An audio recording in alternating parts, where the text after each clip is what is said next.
different concept of God.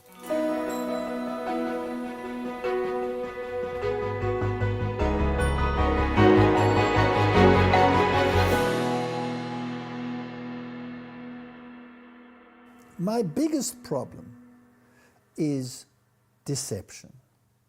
My whole life I was deceived into believing that God was a wrathful deity, and therefore I rejected him.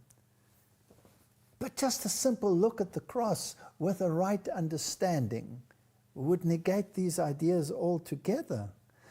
And you would have to see a loving deity in what God was prepared to do for those whom he cared for, whom he had created. So the issue of God and the way we see God and the way the theological systems of the world have distorted him.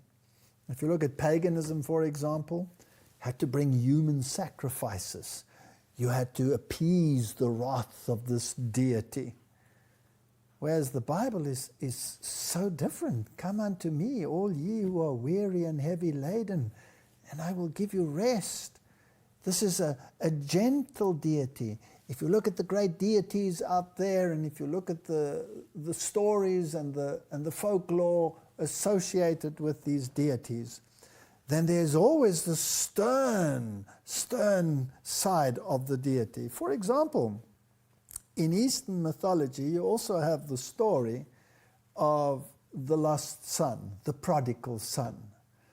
But in the Eastern mythology, when this son returns, the father first has to check him out to see whether he's up to scratch, whether he can rectify what he had done wrong. Whereas in the biblical story, the father runs towards this wayward child, embraces him, puts a ring on his finger, a fine cloak around him, the righteousness of God, the righteousness of Christ, and embraces him back into the family. A totally different concept of God.